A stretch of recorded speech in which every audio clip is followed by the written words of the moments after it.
고일들은 아마 3월 달에 우리 학원 수업에서는 크게 3월 달에 봤던 전국 연합 모의고사는 큰 의미는 없어요. 통합강 내용은 아니고 중등 심화 부분에서 여러분의 복습 차원에서 했던 거니까 3월 거는 별로 이제 크게 의미 부여하지 마시고, 대신에 우리 중학교 때부터 학원을 다녔던 분들은 꼭 스스로 내용 정리하셔서 잘 보시라고 했던 거예요. 3월 달에 이제 고1들한테 얘기하는 거야. 근데 이제 고1들이 6월 달에도 모의고사를 봅니다. 그죠? 6월 달 모의고사는 진짜 찐텐으로 고1 통합강 내용에서 시험을 봅니다. 처음부터 어디까지 시험 보느냐? 3단원에, 그죠?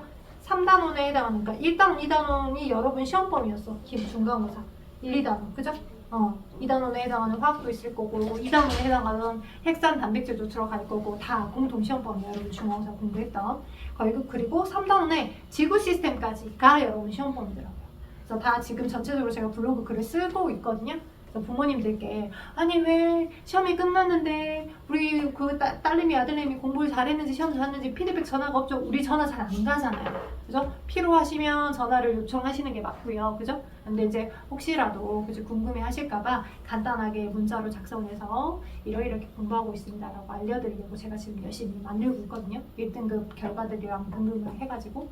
그래서 여러분들 어머님들께 공지가 될 거니까 6월 모의고사는 잘 보셔야 돼. 이게 통합형 수능과 관련된 이제 그 시간표 그대로, 요거 문제 문항수도 28년도에 수능 여러분이 볼 문항수랑 거의 비슷한 형태로 25문항 40분 안에 푸는 거로 시험 볼 거니까.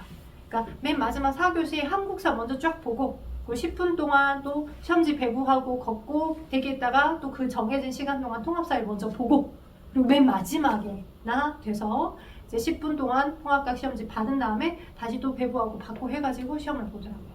그러니까 수능 여러분 28년도에 수능을 볼 그 시간표 스케줄과 유사하게끔 진행될 거이기 때문에 미리 연습해본다 생각하시고, 6월 며칠 날 봅니까? 4일, 그죠? 3일날 여러분 대선, 우리 이제 대통령 선거 하잖아요. 그죠? 탄핵해가지고 대통령 선거 해서 3일날은 학교 다 쉴 겁니다. 중학교도 아마 고등학교도 다 쉴걸? 선거날은 다 쉴 거고, 3일 동안 공부할 수 있는 시간이 있으니까 나 그때 몰아서 해야지. 아무 의미 없어요. 꼭 미뤄두면, 그죠? 대표 미루니 미뤄두면 그때 가서 또 엄마 아빠랑 놀러 가야지, 엄마 아빠 선거했으니까 놀러 가야지 생각해서 공부한다 말도 안 돼요. 그러니까 미리미리 지금 틈틈이 중간고사 때 놓쳤던 부분 있으면 그거 미리 복습하셔서 다시 개념 챙기시고요. 그죠? 1단원, 2단원 누적해서 3단원 초반 지구 시스템까지가 시험 범위이기 때문에 준비를 잘 하시고, 그것이 훨씬 확정된 3단원 전체까지가 다 기말고사 범위일 겁니다. 오케이? 더우시면 말하세요. 오케이? 지금 일단 문만 내려놨으니까. 자, 그래서 오늘은 지금 제가 그 나머지 단원의 생명 시스템에서의 정보의 흐름까지 해당하는 전사 번역까지를 설명을 할 건데, 메인은 156쪽일 건데, 근데 이제 지난 시간에 물질대사와 효소를 하면서 꼭 잡아줘야 되는 것 중에 하나인데 시간이 부족해서 패스했던 부분이 있기 때문에 그걸 한 번 더 추가로 잡고 설명을 가도록 하겠습니다. 물질대사 효소 단원. 일단 보면 생명체 내에서 일어나는 화학 반응이 우리 물질대사를 했었잖아. 크게는 이화작용하고 동화작용이 있다라고 했었어. 그지? 페이지 아마 물질대사 부분 중에 지금 책이 없어가지고 나눠졌던 친구는 아마 물질대사에 해당하는 154쪽, 155쪽 내용부터 이게 문제부터 있을 거고, 거기 비어있는 공간 아무 곳에나 이거 한번 적어줘봐. 일단 우리 이화작용은 항상 왼쪽이 반응물이고 오른쪽이 생성물이었잖아. 이화작용에서든 동화작용에서든, 그지? 이화작용이라는 건 이별한다라고 해서 큰 덩어리의 반응물들이 쪼개져서 낱개로 떨어지는 거, 그지? 이게 지금 반응물이었어, 그죠? 그러면 이게 이렇게 만들어진 게 생성물이야, 그치? 그럼 이렇게 쪼개지려면 어떻게 돼? 얘를, 그죠? 내가 이렇게 이 반응물을 째려보고 있어. 야, 쪼개져라 생각만 한다고 해서 얘가 자연스럽게 툭툭툭 떨어져서 쪼개지는 게 아니죠. 저 아이를 붙잡고 흔들기라도 해줘야 돼, 그치? 그래서 이 아이를 붙잡고 막 지지게 흔들어 제껴줘야 저 낱개로 떨어져 나갈 거니까. 그래서 최소한 화학 반응이 일어나게끔 하기 위해서 필요한 흡수되어야 할 활성화 에너지라는 게 있어. 이게 활성화 에너지야. 효소가 없을 때. 효소가 없을 때의 활성화 에너지.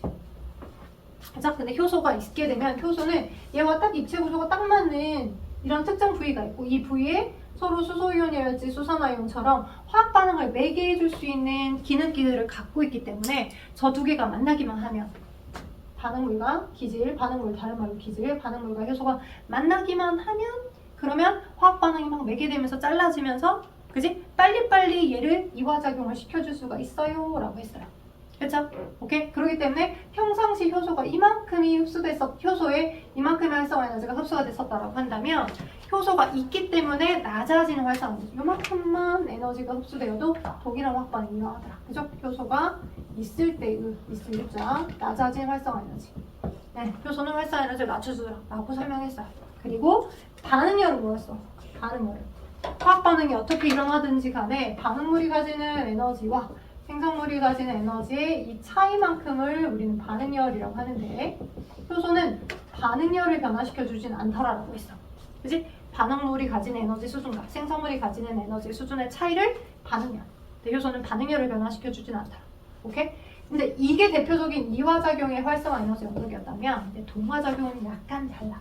그래서 동화작용은 약간 달라서 동화작용 거를 따로 하나 적어줘야 되고 동화작용이 이화작용과 조금 다른 플로우로 흘러가기 때문에 꼭 여러분이 기억하셔야 돼요. 동화는 낱개로 떨어져 있었던 얘네들을 그지? 연결시켜서 그죠? 이렇게 고분자 문제를 만드는 거잖아. 연결해가지고 그지? 덩어리가 커지도록. 그렇다면 얘네들이 이렇게 연결될 수 있게끔 외부 에너지가 흡수되어 들어가줘야 풀 역할을 해주는 뭔가가 흡수되어 들어가야 이렇게 고분자 물질로 합체가 되겠지. 맞지? 자, 그러게끔 하기 위해서 반응물이 가지는 에너지 수준이 낮게였었다면 생성물이 가지는 수준이 에너지 수준이 더 높아. 얘가 반응물, 얘가 생성물. 그지? 기질, 생성물. 책에는 이 그림은 안 나와 있어. 근데 이 그림이 차이가 있다 보니까 두 개의 의미가 차이가 있다 보니까 얘 위주로만 생각하시면 항상 동화작용을 이해하실 때 오해해서 틀려요. 오답이 나옵니다. 오케이? 자, 그럼 반응물과 생성물, 이 반응물보다는 생성물이 훨씬 더 고분자 에너지를 가지고 있는 이 동화작용에서 효소가 없을 때의 활성화 에너지는 뭐가 되는 거냐? 마찬가지로 자, 여기 자, 한번 기호로 표현해 볼게요. 너 A, 그지? 너 B, 그지? 그지? 그리고 A와 B를 다 더한 C, 그지? 그리고 C가 이만큼 있다고 하자. 그럼 여러분 생각하실 때 이화작용을 기준으로 했었을 때 요 위쪽 언저리가 화학 반응이 필요한 흡수되어야 할 활성화 에너지라고 했기 때문에 요 A만큼이 효소가 없을 때 활성화 에너지일 거다라고 생각해. 오케이? 근데 동화작용은 기본적으로 반응열의 추가적인 플러스 A만큼이 더 포함된 이 C, 그러니까 효소가 없을 때의 활성화 에너지는 얼마야? A 더하기 B야. 즉 C만큼이 필요해. 오케이? 절대 A 혼자 아니라고. 여기 위 기준으로 이화작용 기준으로 여기 이 언저리랑 똑같이 생각하면 안 돼. 즉 흡열 반응이기 때문에 이 두 개들을 붙여주게끔 하기 위한 반응열을 포함한 여기까지 에너지만큼이라도 흡수가 돼줘야 동일한 연결시켜주는 동화작용이 일어나는 거야. 되겠어요? 오케이? 반응열을 포함한 여기 이 정도의 에너지는 흡수되어 줘야 화학 반응, 동화작용, 붙여주는 반응이 일어나는 거야. 되겠어? 오케이? 근데 그 동화작용을 메이팅 해주는 누가 있으면 효소가 있으면 그치? 효소가 만약 있다면 활성화 에너지가 낮아지겠지. 그치? 이해를 낮춰주겠지. 어느 정도만 흡수되어도 동일한 화학 반응이 일어날 수 있냐면 이 정도. 그치? 그러니까 여기서부터 여기 C별. 예, C별. C별 정도만 흡수되어도 화학 반응이 동일하게 일어난다고 적어줘. 이해되지? 낮아진 활성화 에너지.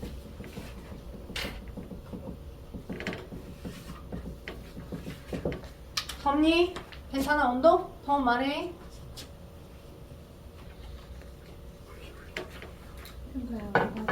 네, 그냥 거기다 적어주세요. 책을 못 갖고 온 거예요? 사라진 거예요? 여긴 사라졌다고. 여기 둘 다 사라졌어요? 나도 지금 단톡방에서 내 책 찾고 다녔는데 책 찾았어. 드디어 교사형 하나 찾았어. 누가 가져갔어? 딴 놈이 갖고 왔었어. 첨자고 친구 한 놈이 갖고 왔었어. 발 달렸어 책들이. 그래서 동화작용의 경우에 활성화 에너지는 요 위쪽 언저리만 생각하시면 절대 안 된다고. 위 언저리만 생각할 거는 이화작용에서인 거고, 그죠? 동화작용은 왜냐면 어차피 흡열 반응이기 때문에 반응열만큼을 플러스 알파 하는 이 정도의 활성화 에너지가 흡수되어야지만 생성물로 뿅뿅뿅 만들어지는 거고, 그쵸? 오케이? 그리고 그 특정 효소가 빨리빨리 화학 반응이 잘 일어날 수 있게끔 해주는 건 이 정도 낮아진 요만큼의 에너지가 흡수되면 화학 반응이 일어나더라. 그치? 화학 반응이 일어날 수 있다 라고 하는 걸 설명드렸습니다. 그 다음 154쪽 숙제였었고요. 물질대사 효소 개념에서 155쪽에 4번도 숙제였었어.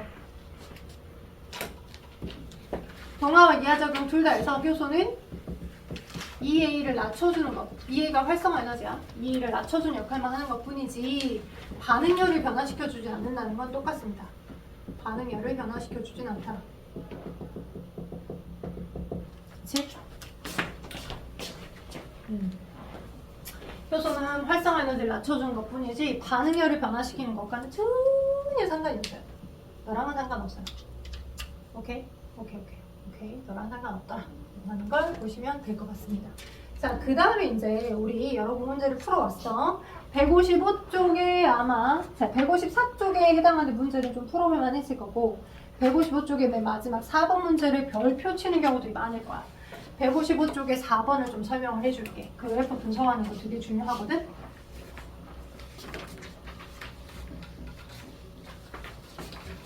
지울게요. 다시 적었죠? 네. 자, 그러면 155쪽에 있는 4번 1등급 도전 문제 여러분이 아마 푸실 때 1등급 도전 문제 같은 거 풀 때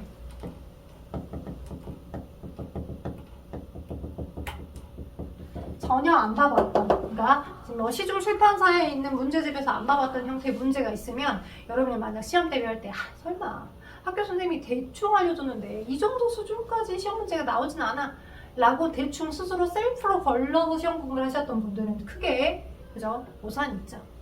여러분이 여러분은 선생님의 머릿속에 들어갔다 본 것도 아니니까 가장 많은 다양한 유형들을 다 만나보시는 게, 해석해보시는 게 제일 적절한 수험생의 자세야. 오케이? 그래서 그림을 봐보니까 지금 왼쪽에서부터 항상 오른쪽으로 이렇게 돌아가려고 생각할 수 있지만 그림을 보아하니 이렇게 됐던 아이가 들어가서, 그죠? 이렇게 됐던 아이가 들어가서 어디? 155쪽이요. 미안해. 이 그림 아니다. 미안해. 이 그림 아니다. 155쪽에 4번. 다른 그림이다. 다른 문제라 헷갈렸다. 이렇게 큰 덩어리 물질이 들어갔어. 걔를 인식할 수 있는 이렇게 됐던 아이가 이렇게 있으면, 그죠? 얘를 인식한 아이가 또 들어가서 이렇게 두 개로 뽀개졌죠? 이렇게 뽀개졌죠? 오케이? 뽀개져 있었어. 뽀개지게 한 거니까 이 가라고 하는 화학 반응은 뭐야? 이화작용이죠? 이화작용. 그리고 여기 지금 그림에서 안 그려졌지만 이렇게 생긴 여러분 책에 있는 분홍색 핑크핑크의 효소가 관여해서 이런 화학 반응 일어난 거죠. 얘는 반응물. 그죠? 얘가 생성물. 그러면 나 그래프에서 자 지금 초기 반응 속도라고 하는 y축이 나옵니다. 그리고 여기는 시간이에요. 시간이 아니라 기질의 농도입니다. 기질의 농도. 여러분 기질을 다른 말로 뭐라고 합니까? 반응물이라고 합니다. 반응물, 생성물 아니야. 자 그리고 자 시간의 흐름에 따라, 근데 나의 경우는 거기 국어 문제 지문에서도 뭐라고 써있어? 효소의 농도가 일정할 때, 그지? 효소의 농도가 일정할 때, 나는 이 효소의 농도가 일정할 때 기질의 농도에 따른 그거죠. 그러니까 효소는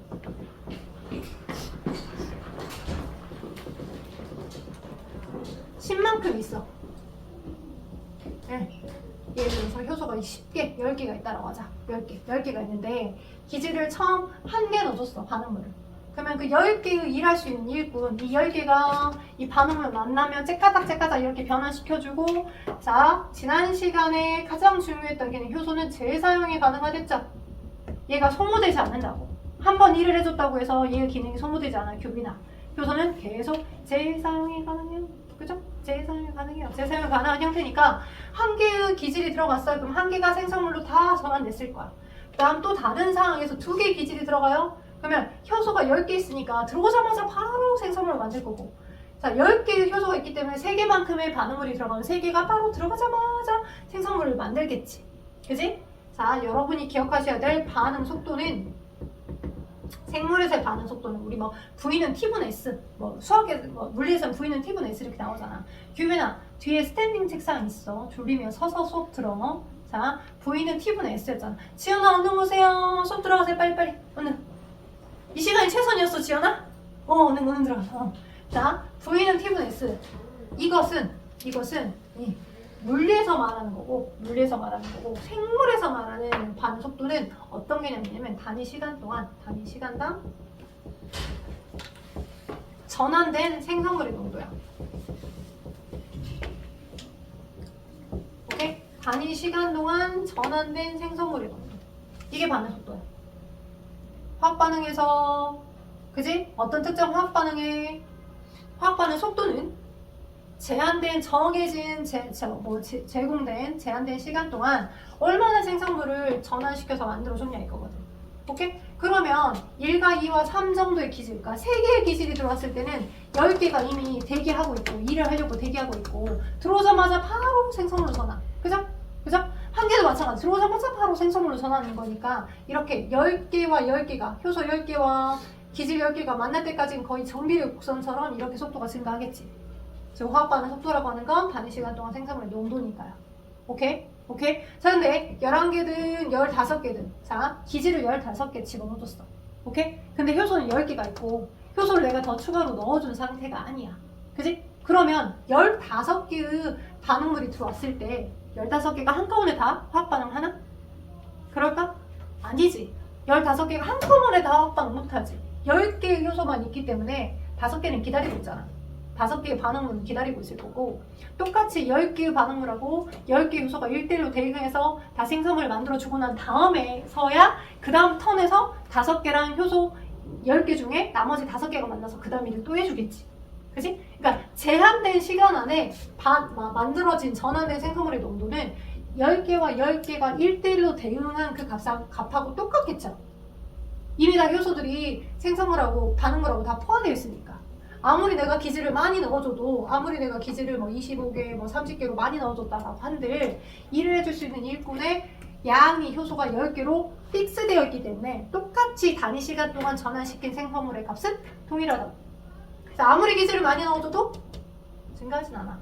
근데 만약에 이 반응 속도를 증가를 시키게끔 해주려면 그럼 어떻게 해주면 돼, 유선아? 기질이 15로 효소 1대1로 대응하는 상황보다 오케이? 훨씬 더 빠른 반응 속도를 만들게끔 해주려면 이 공간 안에다가 효소를 더 추가로 넣어주면 된다고. 똑같은 기능을 해준 효소를 동일하게 더 넣어주게 되면 효소를 예를 들어서 효소가 5개 더 추가돼. 그치? 그럼 15개가 한꺼번에, 그치? 15개의 반응물하고 동시다발적으로 다 만나잖아요. 그죠? 1대1로 더 만나면 단위 시간 동안 전환된 생성물이 10개씩 만들어내는 것보다 훨씬 더 많을 거니까 더 빨라지겠지, 이렇게. 되겠어요? 오케이? 그래서 추가로 효소를 넣어줘야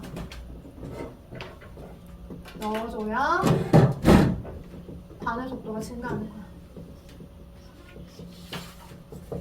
돼요? 유빈아, 이거 이해됩니까? 오케이? 효소에서의 화학 반응의 속도라고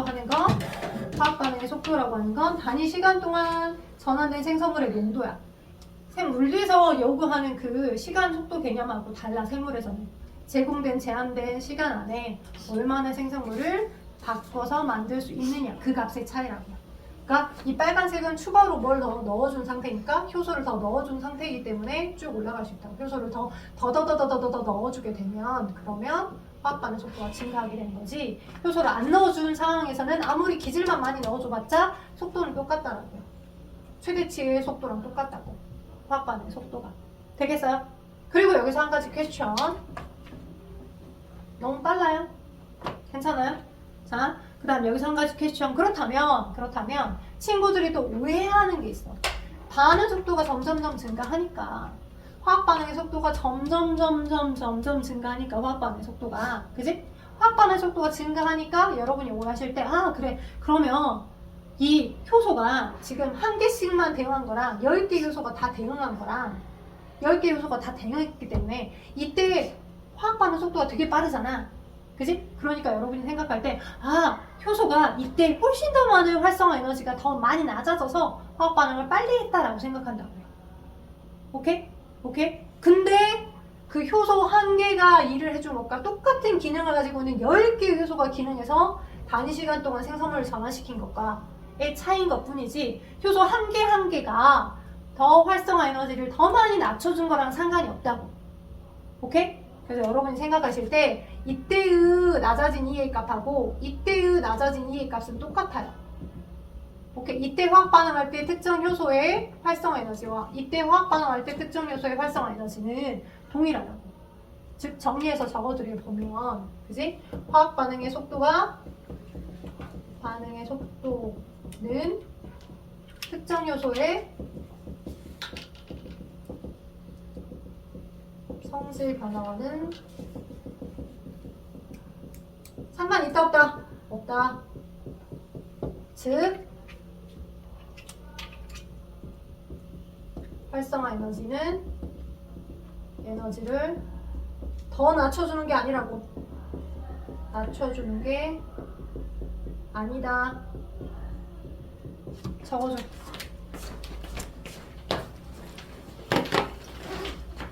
어떤 쉐이가 계속 돌고 있죠? 7시 나왔어.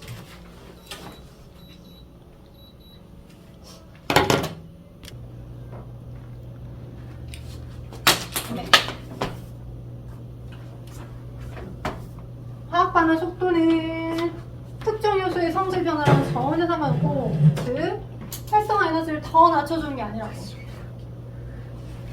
화학 반응 속도를 더 낮춰주는 게 아니라 화학 반응 속도는 똑같은데, 그지? 화학 반응 속도는 단위 시간 분의 생성물의 농도의 개념인 거고, 화학 반응 속도가 빨라졌다라고 하는 건 제한된 시간에 생성물로 전환된 그 값이 많은 거니까, 효소가 한 개만 계속 재사용돼서 일을 하는 거랑 똑같은 효소가 10개 들어가서 또는 100개 들어가서 작업하는 게 100개가 들어갔었을 때가 훨씬 더 초기 반응 속도가 더 빠르겠죠, 높겠죠.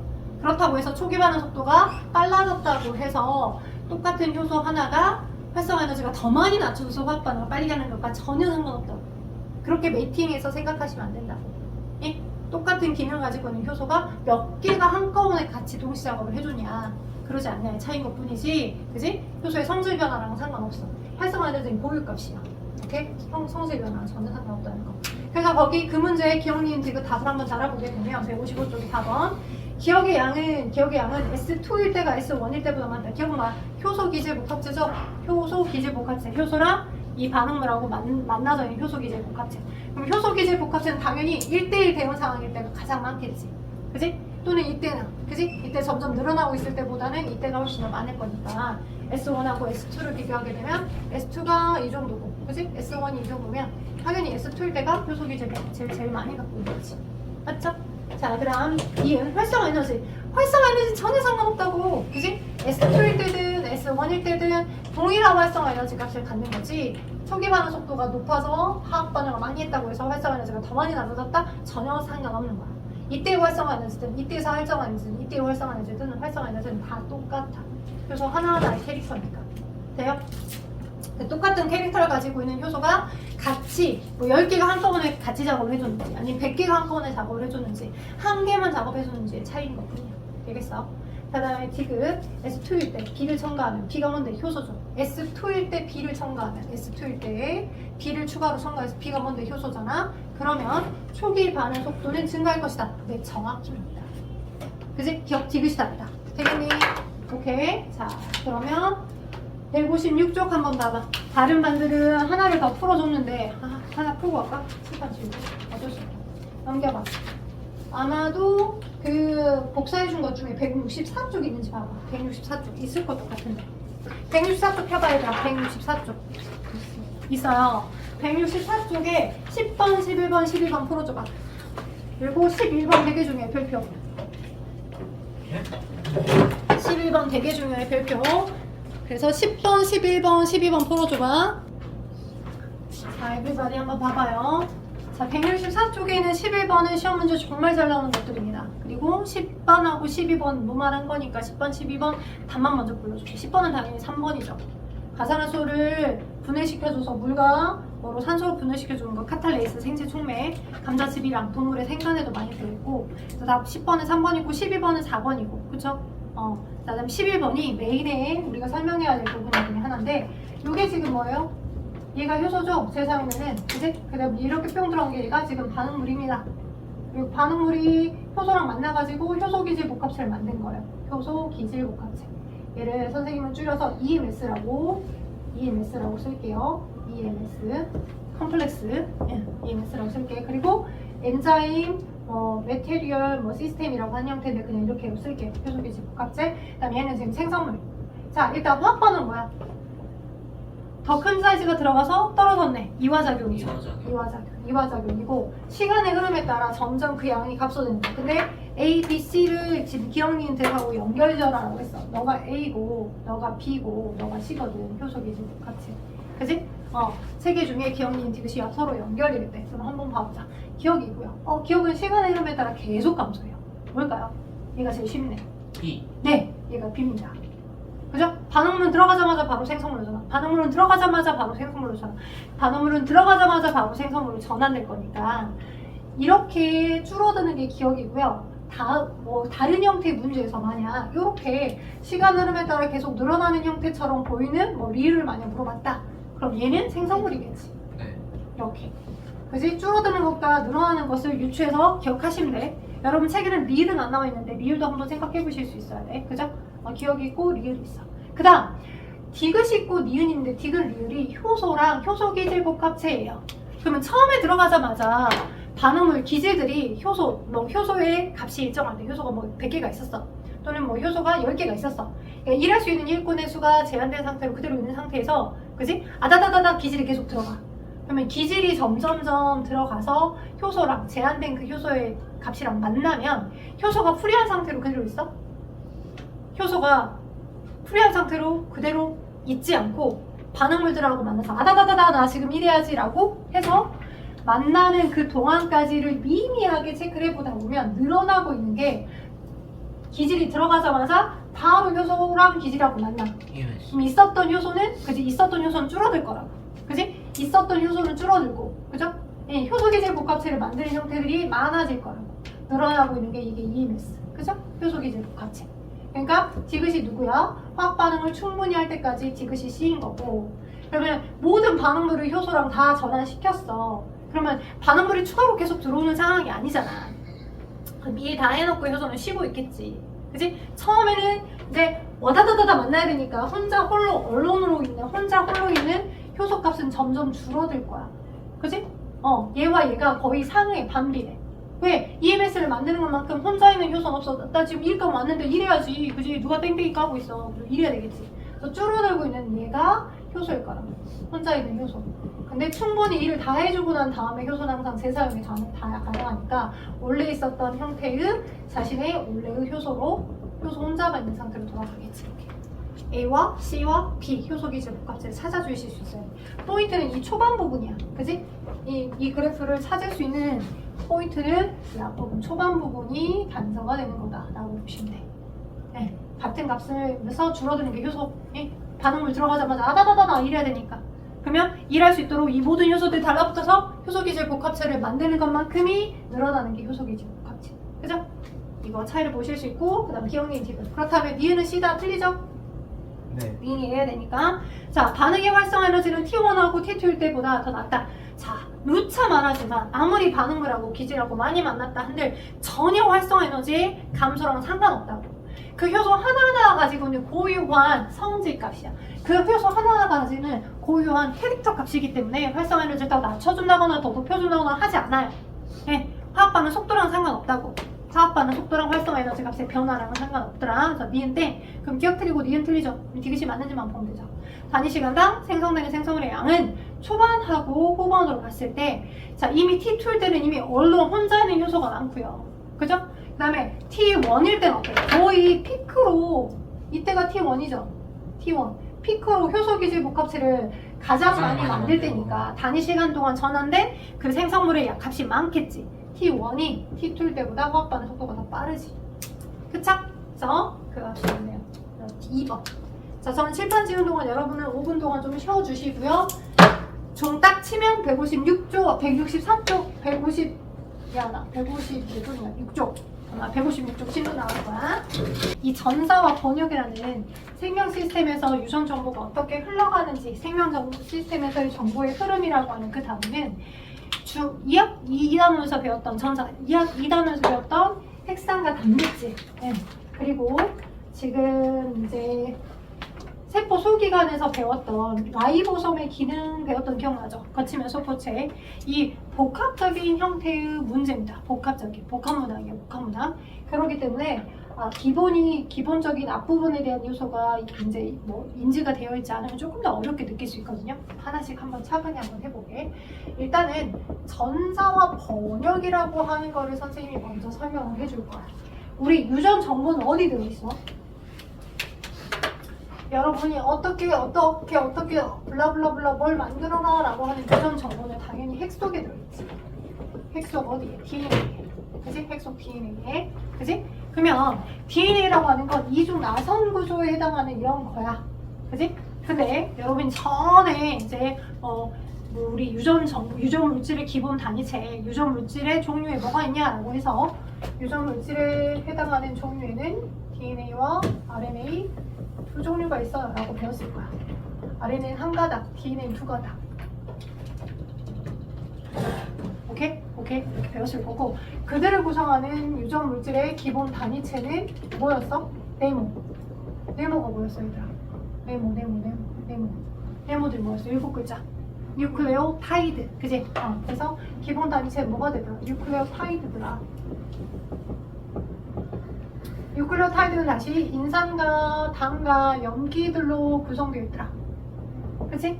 이 염기에 이중 나선 구조를 가지고 있는 저 DNA는 아데닌이라는 염기나 타이민이라는 염기나 구아닌이라는 염기와 사이토신이라는 염기, 이렇게 딱 4종류만 있더라. 아데닌, 타이민, 구아닌, 사이토신. 얘네들이 일종의 하나의 명령어처럼 작동하더라고. 오케이? 그래서 핵 속에 이렇게 반복되어 있어. T, A, C, 그다음에 뭐 C, G 막 이렇게 블러블러 써져 있어. G 이렇게. 오케이? 써져 있어. 이런 식으로. 오케이? 그리고 당연히 마주보고 있는 또 다른 여기에도 동일하게 얘와 상호적인 이런 정보들이 놓여 있어. 다 안 적은 것 뿐이야. 이렇게 놓여 있어. 자, 근데 DNA상에 존재하는 저 정보에는, 저 핵 속에 있는 정보에는, 핵 속에 있는 정보인데, 얘는 어떠한 형질에 해당하는 단백질을 만들어라, 구현하라라고 하는 명령어거든. 오케이? 그러면 핵 속에 놓여있는 이 DNA상의 정보에 해당하는 명령어를 딱 잘라다가 갖다 써서, 오케이? 델리트 해가지고 갖다 써가지고 기능을 하는 게 아니라 항상 핵 속의 내부에 존재하는 거고요. 여기서부터 뭔가 필요한 단백질을 만들게끔 할 때는 얘가 명령어면 그 아이를 상보적인 형태의 메신저 RNA 가닥으로 카피해서 씁니다. 쉽게 말하면 여러분이 요리를 만드는 프로그램을 봤어. 그지? 그냥 뭐 비법 레시피, 뭐 마약 떡볶이, 마약을 실제 넣은 건 아니고 정말 맛있는 떡볶이를 만드는 방법이다라고 해. 그러면 뭐 순서가 제일 중요하다라고 하면 그 영상을 풀 영상을 다 끝까지 보고 있기 힘들잖아. 그래서 중간이나 끄트머리 맨 마지막에 뭐 어떤 순서대로 넣으세요라고 이렇게 영상에 서머리를 시켜주면 그것만 딱 캡처해서 내가 그 캡처된 이미지만 갖고 있으면 언제든지 내가 똑같은 걸 또 만들 수 있잖아. 그치? 근데 만약에 그 마약 떡볶이라는 정말 비법에 해당하는 그 영상이 아예 삭제되어 있으면, 그치? 그러면 내가 다시 다음번에 그걸 또 만들 수는 없을 거 아니야. 마찬가지로 그 원본에 해당하는 정보를 그대로 놔둔 채로 이 아이를 상보적인 가닥으로 카피를 시켜서 그 카피된 정보로부터 필요할 때마다 단백질을 만들어주는 겁니다. 그 과정이 전사예요. 전달하여 복사한다라고 하여 전사입니다.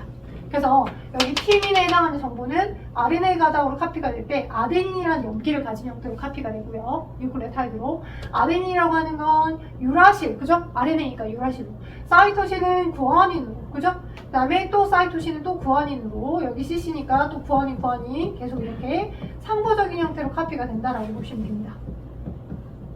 이렇게 핵 내에서 상보적인 메신저 RNA, 메신저야 전달해준 RNA로 카피되는 과정이 전사고요.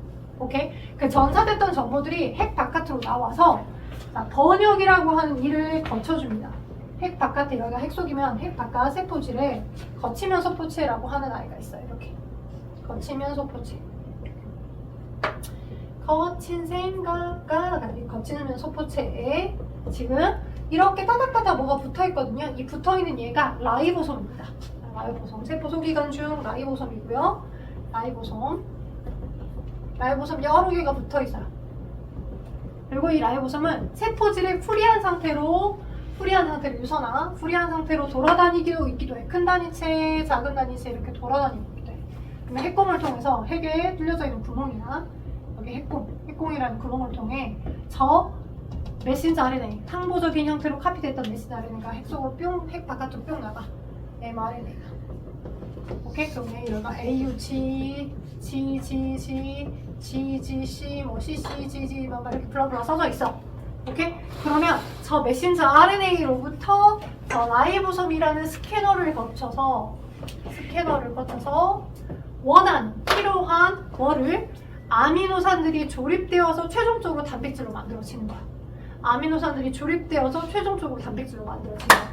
그 과정이 자 라이보솜이라는 장소에서 일어나는 거. 그게 번역이야. 오케이? 근데 그 번역이 일어나는 과정까지를 과학자들이 되게 고민을 많이 했어. 왜 고민을 많이 했냐면 자 단백질을 구성하는 기본 단위체는 이름이 뭐였어 얘들아? 아미노산. 근데 그 아미노산의 종류가 몇 종류 있댔어? 연구해봤더니 그치? 20종류. 20여 종류의 아미노산들이 우리 인체에는 존재하고 그 아미노산들이 어떤 순서대로 조립되느냐에 따라서 그지? 어떤 순서대로 조립되느냐에 따라서 다 의미가 다른 단백질이 됐잖아. 돼요? 오케이? 아미노산의 기본 단위체는 그지? 20여 개가 있어. 근데 그 20여 개가 어떤 순서대로 조립되느냐에 따라서 전체적인 형태가 다르다. 초반에 얘기했던 것처럼 이렇게 배치가 되면 넌 버스란 뜻이고 요렇게 배치가 되면 비즈란 뜻이고 그지? 요렇게 배치가 되면 USB라고 하는 각각의 의미가 다 다르잖아. 기본적인 단위체는 20여 개지만 그지? 그러면 어떠한 아미노산들을 어떤 순서로 결합시켜라 라고 하는 정보는 누가 갖고 있다고? 핵 속에 갖고 있다고. 핵 속에 있는 저 염기의 서열들에 의해서 갖고 있는 거야. 오케이? 근데 노출된 염기는 A, U, G, C 딱 4개야. 오케이? 핵 속에서 존재하고 있는 왔다리 갔다리 보이는 저 염기의 개수는 딱 4개라고. A나 U나 또는 G나 C. 미안해. 파란색으로 볼게. 파란색이 안 보여. 잠깐만 브레이크.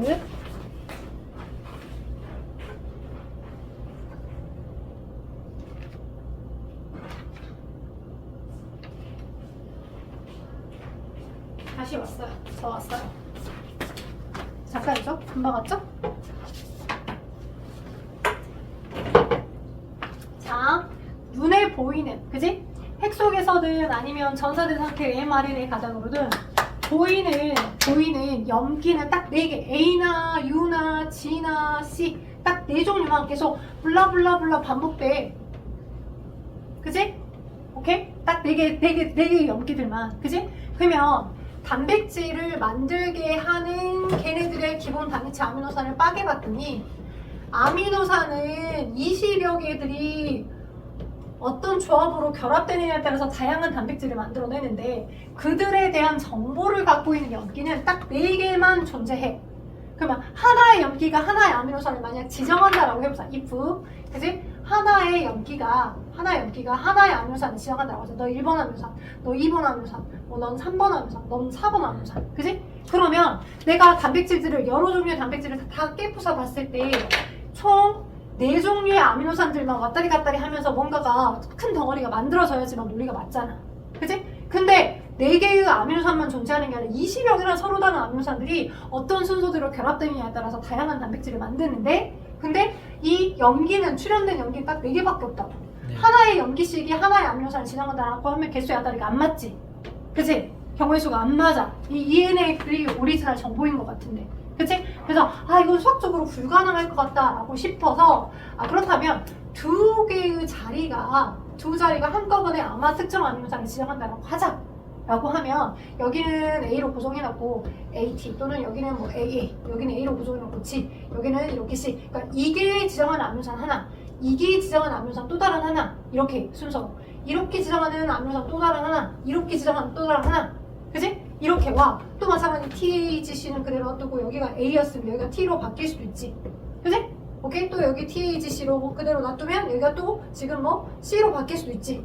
그지? 여기도 4개의 서로 다르게 배치될 수 있으니까 THC로 놔두면 여기가 이제 A 했고 T 했고 C 했으니까 G로 바뀔 수도 있지 이렇게. 그지? 오케이? 그러니까 총 2자리씩이 어떤 의미 있는 아미노산을 서로 지정한다라고 치자. 그지? 여기도 서로 다른 4종류가 올 거고 여기 뒤쪽에도 서로 다른 4종류가 온다라고 하면 총 몇 가지의 구현이 가능해? 4에 4, 총 16개의 설명이 가능하지. 그지? 근데 모든 단백질을 다 깨부셔 봤을 때 서로 다른 종류의 아미노산 20여 개가 서로 다르게 뭐 어떤 개수만큼 서로 다르게 해서 지정해서 단백질 다양하게 만들더라고. 그럼 개수가 설명이 불가능하잖아. 예, 2개의 자리가 어떤 의미 있는 정보를 구현한다라고 하는 건 설명이 불가능한 개수잖아. 2자리도 안 되겠고 2자리는 아니고 아마 이런 식으로 3개의 자리가 여기 자리, 여기 자리, 여기 자리. 그치? 첫 번째, 두 번째, 세 번째, 3개의 자리가 한 세트가 되어서 하나의 아미노산을 구현한다라고 하면 설명이 가능하겠네. 아까 똑같이 항상 염기 종류는 4종류가 왔다 갔다 하니까 여기도 A가 와. 그치? 여기도 A가 와, 여기도 A가 와. 이런 타입하고 여기 AA는 그대로 놔둔 채로 A 다음에 여기가 막 U가 와.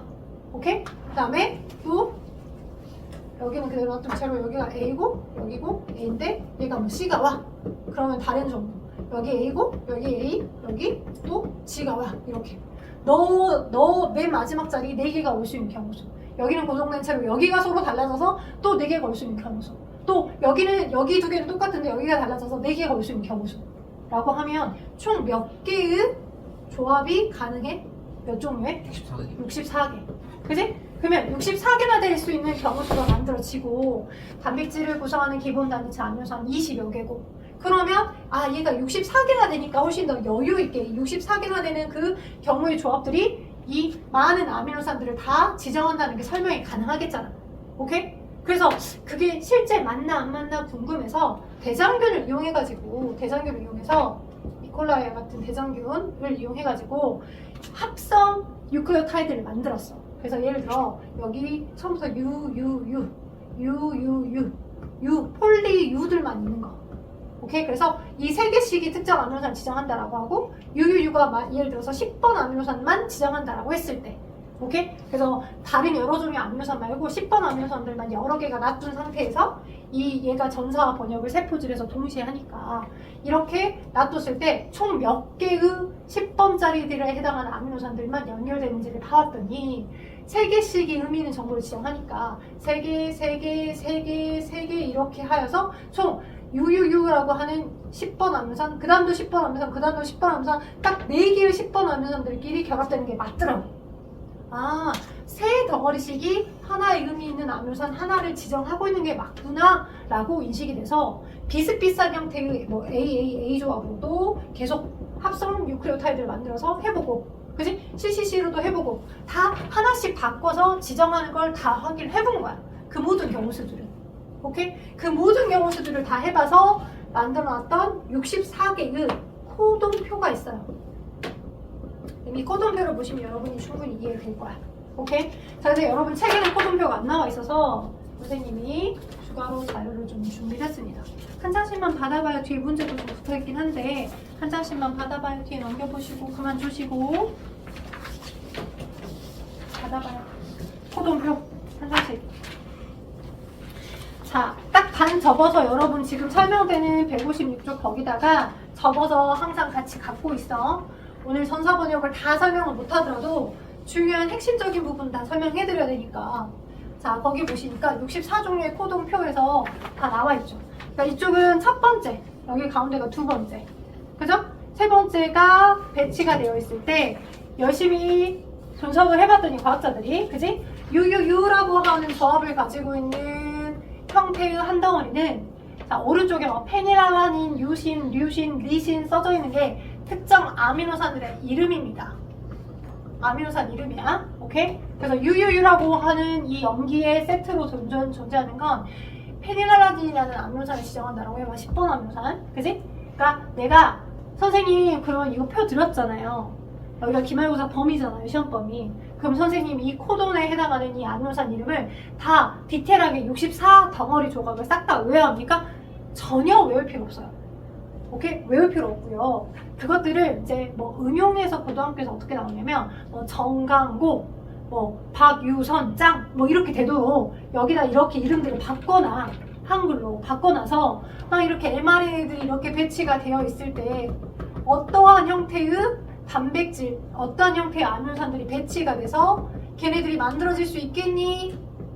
라고 물어본다고. 이 코드표를 주고 얘는 아미노산들의 이름이고, 오케이? 그러면 이 세 개씩을 끊어서 세 개의 덩어리씩이 의미 있는 아미노산 하나씩으로 붙여지기 때문에 어떤 형태로 번역되어 갈 건지를 여러분이 이름을 골라주면 되는 거야.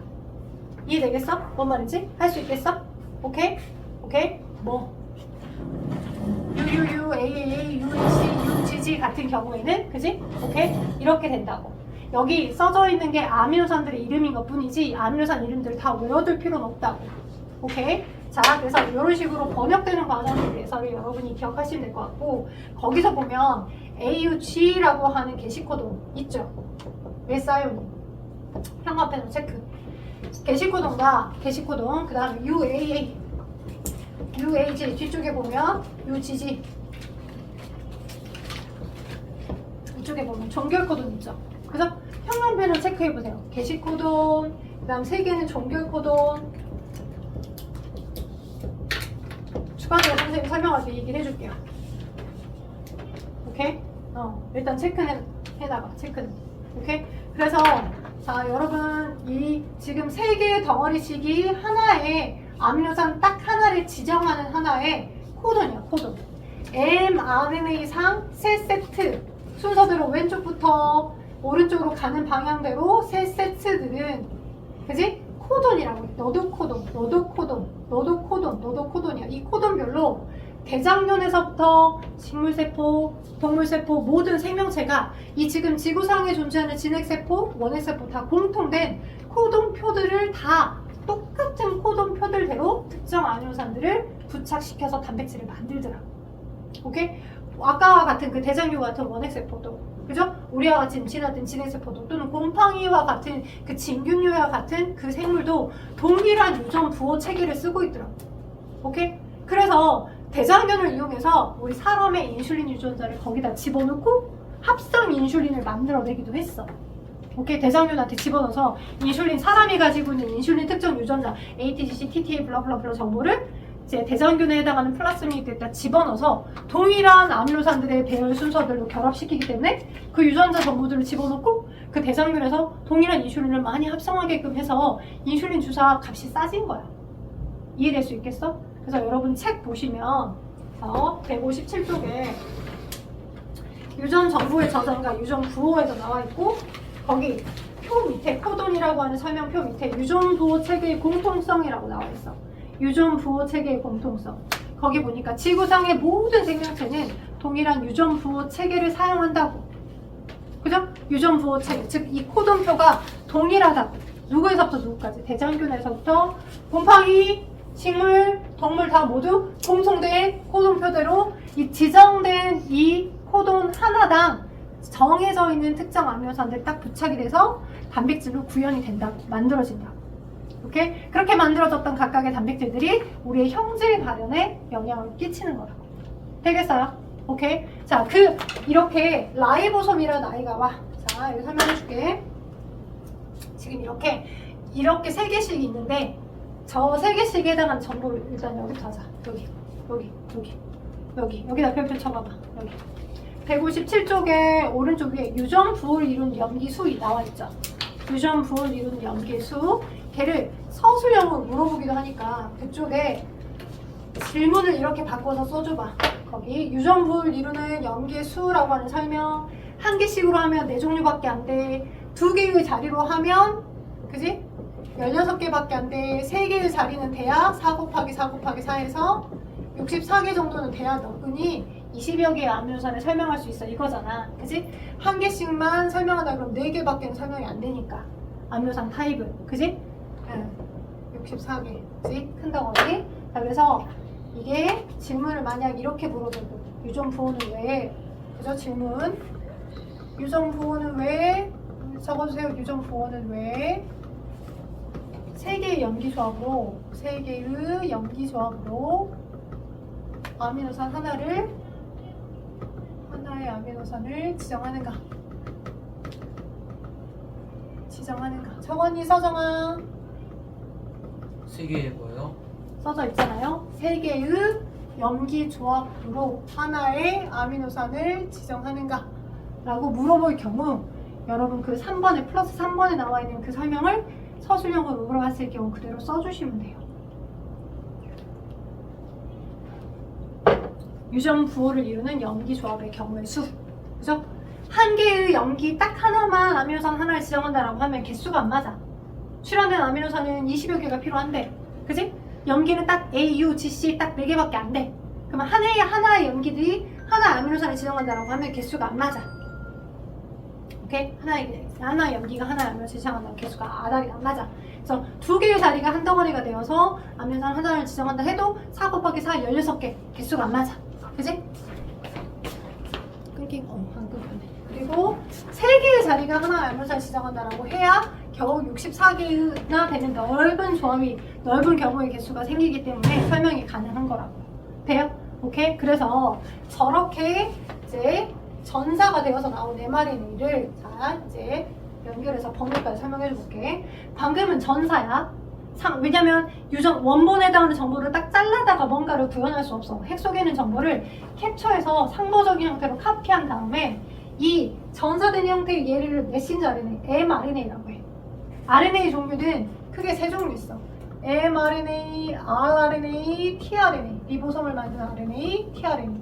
크게 3종류가 있거든. 근데 전사와 번역 과정에서 등장할 또 다른 한 종류의 RNA는 tRNA야. 얘가 뭐냐면 트랜스퍼 RNA라고 해서 다양한 종류의 tRNA가 마치 펌프처럼 세포질에 돌아다녀. 그리고 이 세포질에 돌아다니는 tRNA 여러 개들 중에 어떤 아이는 여기가 A를 갖고 있기도 해. 오케이? 또 다른 tRNA는 여기 끄트머리에 U를 갖고 있기도 해. 또 다른 RNA는 여기 끄트머리에 A, U, G를 갖고 있기도 해. 오케이? tRNA마다 한 가닥으로 되어 있는 트랜스퍼 RNA마다 오케이? 다양한 형태의 RNA들 여기 끄트머리에 존재하고 있는 이 정보가 다르다고. 오케이? 근데 A라고 하는 건 너는 10번 아미노산을 이미 부착해서 가지고 있고요. 그다음 끄트머리 U라고 하는 아이는 너는 뭐 2번 아미노산을 부착해서 가지고 있고요. AUG라고 하는 건 너는 뭐 1번 아미노산을 갖고 있다고 합시다. 오케이? 그러면 저 전사됐던 메신저 RNA가 뿅 빠져나왔어요. 오케이? 자, 여기 있던 정보랑 여기 있던 정보가 다르니까 여러분 헷갈릴까 봐서 써줄게요. 여기다가 저 아이의 정보를 바탕으로 AUG, 그지? GGC 뭐 이렇게 있다라고 합시다. 오케이? 저걸 그대로 뿅 빠져나와서 세포질에 뿅 나왔어, mRNA가. 그러면 다양한 tRNA들이 있는데 그 tRNA 중에 여기가 UAC라고 하는 정보를 가지고 있는 tRNA는 1번 아미노산을 갖고 있어, 이미. 항상 지정된 아미노산은.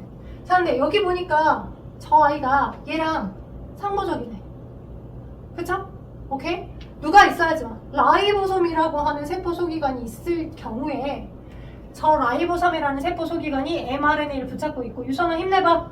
저 라이보솜이라는 아이가 이 파란색의 mRNA를 붙잡고 있고 동시에 이 붙잡아 주어야지만 저 세 개의 염기식에 알맞는 얘와 상보적인 UAC라고 하는 끄트머리 정보를 가지고 있는 UAC 상보적이죠?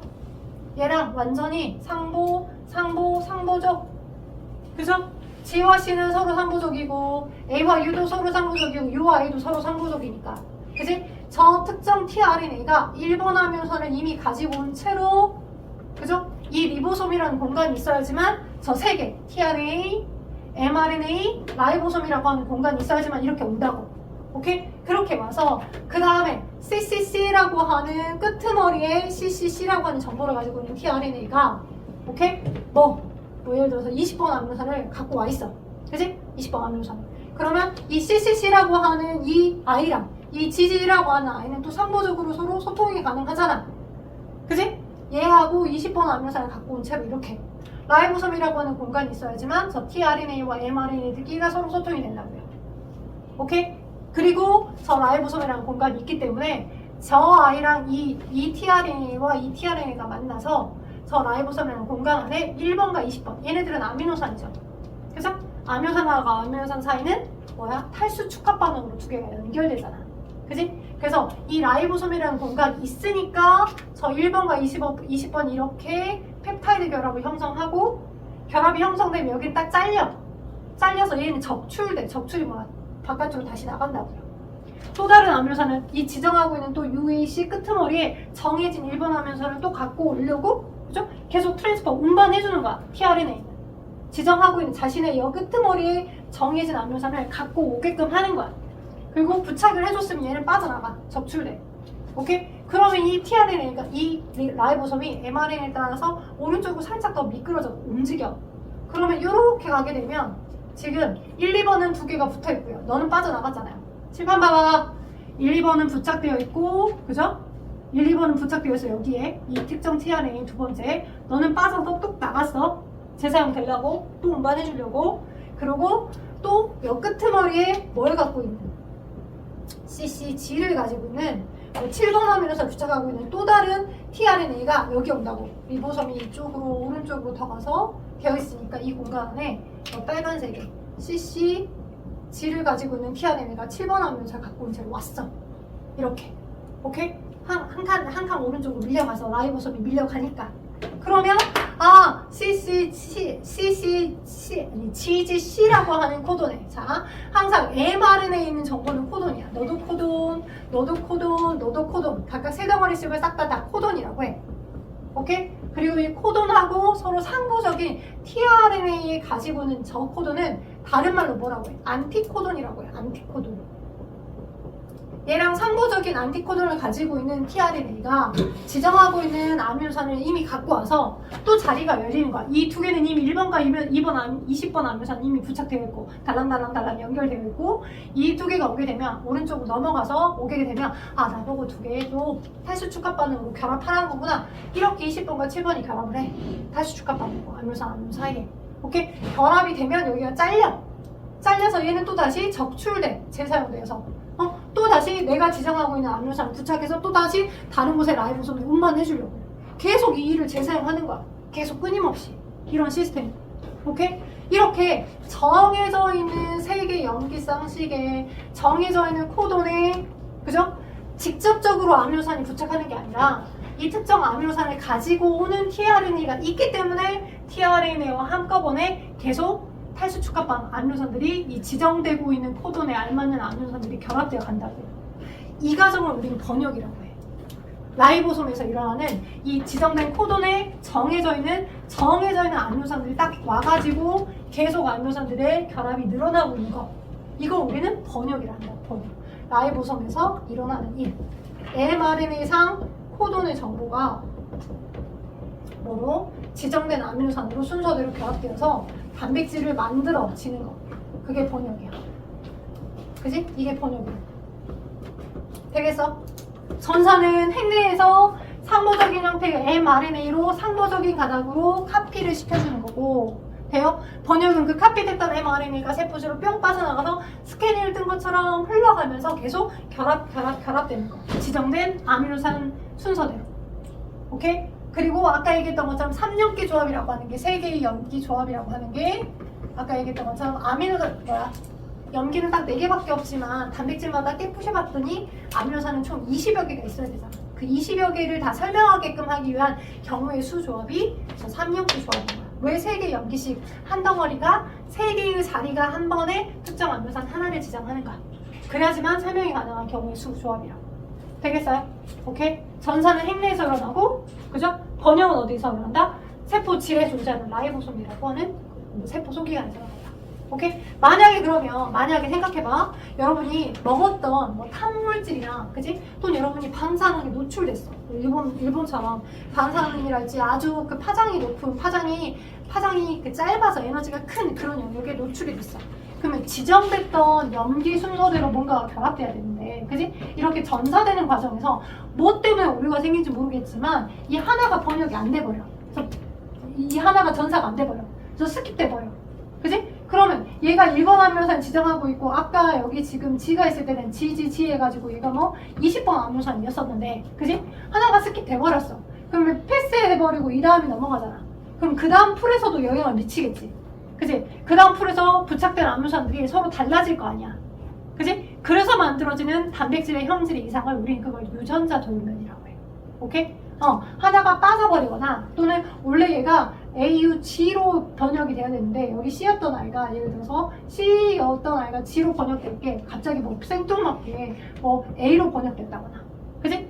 A로 전사가 됐다거나 전혀 다르게 그러면 얘의 코돈에 의한 단백질의 아미노산의 종류가 달라져 버린 거잖아. G여야 되는데 AGG여 버리면 전혀 다른 종류의 아미노산이 부착돼 버리니까 형질 발현이 달라지겠지. 이러한 변이를 돌연변, 유전병이라고 하는 거야. 자, 그 유전병에는 뭐가 있냐? 여러분 한 장 넘겨봐. 지금 156쪽에 자, 유전자와 단백질이랑 유전 형질이 나타나는 과정은 여러분이 읽어보시면 충분히 할 수 있을 거라. 다음번에 한 번 더 설명할 거라. 어디 지금 설명하고 있냐면 3번의 유전자 이상과 유전병을 설명을 할 거고요. 이미 전사 번역에 157쪽에 2번에 해당하는 유전 정보의 저장과 유전 부호, 3번에 해당하는 유전 정보의 전달과 단백질 합성 거기 설명했어요. 오케이? 그럼 한쪽 넘겨보셔서 158쪽에 유전자 이상으로 유전병이 발생하는 원리 그 158쪽 아래쪽 거기를 좀 설명을 할게요. 시험 문제 많이 나오는 것 중에 하나가 남모양 적혈구 빈혈증이에요. 유전병. 생명과학원을 공부하신 분은 좀 배우셔서 아실 것도 같은데 유전병. 다른 말로 유전자 돌연변. 얘들아 힘내봐. 그지? 거의 다 끝났어. 3분만 기다리면 돼. 유전자 돌연변. 아까 지정됐던 DNA 염기 조합이 있어. 근데 그 지정됐던 DNA 염기 조합이 있는데 예를 들면 가장 많이 예시로 드는 게 적혈구야. 원래 여러분의 적혈구는 둥글둥글해야 돼. 원반 형태로.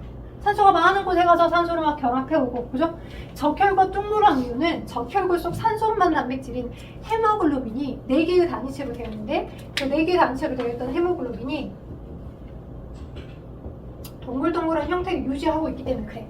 근데 헤모글로빈을 결정하게 하는 유전자 부분 중에 딱 하나가 염기가 하나 바뀐 거야. 거기 책에 보니까 원래 정상 헤모글로빈의 유전자에 DNA상 DNA 주연 가닥에 존재하는 정보가 CTT였대. 그치? 한 가닥 있고 두 가닥 있고, 그죠? 봐봐. CTT가 주연 가닥이면 얘랑 상보적인 DNA 가닥이야 지금. DNA 상에 DNA 이중 가닥이니까 얘랑 상보적인 여기는 GAA겠지. 그치? 근데 두 가닥이 다 주연 가닥으로 하여서 전사가 되는 건 아니야. 두 가닥 다 어떨 땐 이거에 해당하는 정보를 전사하고 여기에 해당하는 정보를 전사하고 그러진 않아. 과학자들이 연구를 해봤더니 딱 지정되어 있어. 만들어질 수 있는 mRNA에 전사된 정보를 통해 주연 가닥을 유추하면 돼. 그러니까 만들어졌던 이 코돈은 GAA로 코돈이 번역됐다라고 하자. 그러면 이 코돈에 대응한 상보적인 이 정보 윗가닥이 그지? 주연 가닥인 거야. 돼요? DNA 서로 마주보고 있는 두 가닥이 다 주연 가닥인 거 아니야? 하나는 그 주연 가닥을 안정적으로 보호하기 위해서 상보적인 가닥을 갖고 있는 거고 코돈을 기준으로 mRNA 정보를 기준으로 하여 주연 가닥을 찾아내면 돼. 윗가닥이 지금 현재 주연 가닥이었어. 근데 아까 설명에서처럼 뭐 방사성이랄지 아니면 탄물질을 많이 먹어서 그런 거에 노출돼서 가운데 해당하는 이 염기가 바뀌어버려. 오케이? 만약 바뀌어서 가운데 해당하는 염기가 원래 GAA라고 하는 코돈이 오게 되면 글루탐산이라는 친수성 아미노산이 붙어.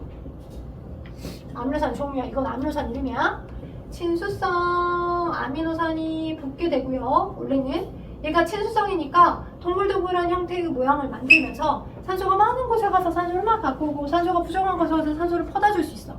원래 역할을 할 수 있어. 원래 동글동글한 모양의 적혈 헤모글로빈을 만들어서.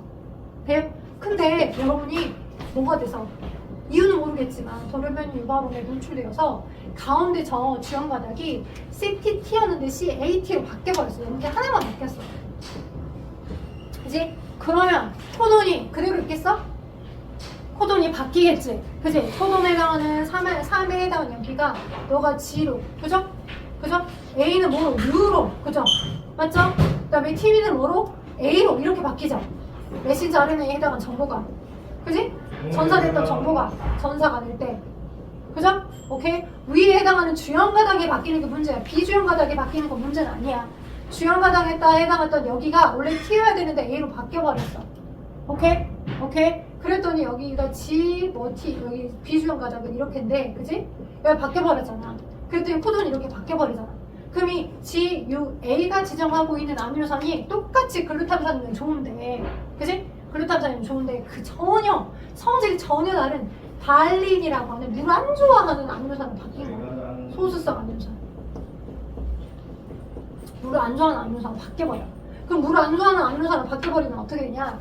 헤모글로빈이 동글동글한 모양이 아니라 지들끼리 헤모글로빈이 만들어졌어요. 나도 물 싫어하니까 피할 거예요. 나도 물 싫어하니까 피할 거예요. 나도 피할 거예요. 서로 다 피해버려. 서로 자기네들끼리 뭉쳐버려. 물을 싫어하니까. 소수성 아미노산이다 보니까. 그러니까 나처럼 접혀서 평평하고 동글동글해야 산소가 많은 곳에 가서 산소를 받아오는데 그러지 못하는 거야. 그래서 산소 혼합 효율이 너무 떨어져서 악성 비경. 심각한 경우에는 진짜 태어나자마자 죽을 수도 있어요. 산소호흡이 안 돼서. 오케이? 그래서 남모양 적혈구 빈혈증이 만들어집니다. 연기 하나만 바뀐 것 뿐인데. 돼요? 네? 그래서 이렇게 바뀐 형태의 우리의 병을, 유전병을 유전자돌연변이라고요. 염기 하나만 바뀐 경우. 됐죠? 아까 코동 설명했잖아. 근데 이제 염기 하나가 바뀌었는데 동일한 아미노산을 만약 지정하고 있는 상태가 되면 걔는 표현형은 변화가 없어. 정상적이야. 그럴 경우는. 오케이? 아까 여기 코동표 64개 중에 그지? 비슷비슷한 형태의 특정 아미노산을 지정하잖아. 염기 하나가 바뀌었다 해도 똑같은 아미노산을 지정하는 타입이 된다 하면 그런 거는 표현형의 변화는 없다고. 그런 건 우리가 돌연변이라고 취급하지 않는다고. 근데 염기 하나가 바뀌어서 아예 아미노산의 종류가 달라져 버리는 경우로 형질이 나타나게 되면 우리는 이런 유전병을 가질 수도 있다라고 해요. 되겠어요? 그래서 전사 번역 설명해줬고 유전 부호 체계의 공통성, 대장균에서부터 어디까지 식물세포, 동물세포, 곰팡이들까지 다 공통된 이 아미노산 번역 체계를 사용하더라라고 배웠고요. 다음 시간에 제가 염색체와 염색사의 차이점을 좀 설명할 거고요. 염색사와 염색체의 차이, 그리고 전사 번역에 대한 좀 디테일한 문제풀이를 추가적으로 한 번은 더 해줘야 여기 개념이 다 정리가 될 것 같아서 숙제는 159쪽. 자, 159쪽에 해당하는 1번에서부터, 그죠? 1번에서부터 제가 지금 좀 내줬는데 좀 공부를 더 하셔서 159쪽, 160쪽, 1등급 도서문제 빼고 159, 160쪽 할 수 있는 데까지 최대한 복습해서 한 장 끝내오기 숙제입니다. 159부터 160쪽이요. 한 대까지 최대한 복습하셔가지고 해갖고 와주세요. 자, 퇴근하십시다.